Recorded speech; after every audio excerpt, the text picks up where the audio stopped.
And shifting focus to Europe, Ukrainian President Volodymyr Zelensky has accused the United States of trying to please Russia's Vladimir Putin in what can only be considered as the first visible pushback against the Trump administration. President Zelensky said he does not support the pace at which the White House is pushing talks with Putin. Zelensky added that he will not accept a ceasefire deal with Russia if the United States does not include Ukraine in the talks. Meanwhile, Secretary of State Marco Rubio met his Russian counterpart in Saudi Arabia, and the two diplomats discussed a possible meeting between President Trump and Putin. I told President Trump that we want to sign an agreement, but when we reviewed the details, we saw that there are no security guarantees. Security guarantees must be somehow reflected in this memorandum. Ukraine will not take part in the talks in Saudi Arabia. Ukraine did not know anything about them. Ukraine regards any negotiations on Ukraine without Ukraine as ones that have no result, and we cannot recognize any agreements about us made without us, and will not recognize such agreements. Now, European leaders from Germany, Sweden, Norway, Poland, and other NATO allies met French President Emmanuel Macron in Paris on Monday, and the leaders announced that Europe must be included in any peace talks involving the war in Ukraine. Just 2 days after the United Kingdom offered to send its troops to Kyiv, Sweden, Norway, and France have also floated the idea of deploying their troops to Ukraine as well. However, Germany, Italy, and Poland have rejected the idea, warning that any NATO deployment would only increase hostilities with Russia.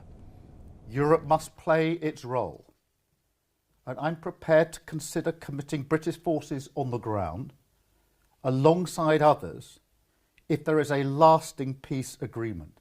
But there must be a US backstop, because a US security guarantee is the only way to effectively deter Russia from attacking Ukraine again. Poland will support Ukraine, as it has done so far, organizationally, in accordance with our financial capabilities. In terms of humanitarian and military aid, we do not anticipate sending Polish soldiers to Ukraine. Meanwhile, Russia says it will not participate in the peace talks if Europe is allowed a seat at the negotiating table. The European philosophy has not gone anywhere, so I don't know what can they do at the negotiation table. If they continue scheming some tricky ideas on freezing the conflict while themselves, per usual, as they like and usually do, just mean continue the war, why invite them there?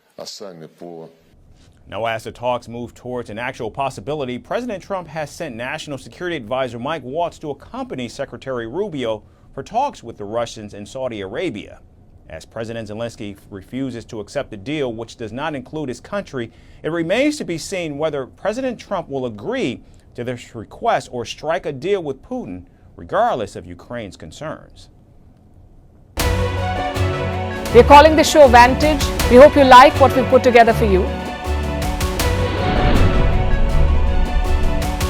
Touted as the minimum defense from that video.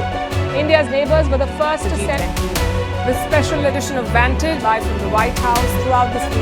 Hindu Mandir in we're on our way to Tel Aviv. City measure, but it's also the perfect way to drive. I don't think that Prime Minister of Bhutan, Sherin Thagbir. Welcome to 60% of the world's office. Prime Minister Modi did the iron. We were actually. How are you doing? How do you like? It's been 1 year since that meeting. Iron bars separate you from the outside. Out the vote efforts. Trump had, it says, and at $4.3 trillion, 300 billion by 2030. That's what we need to tackle climate change.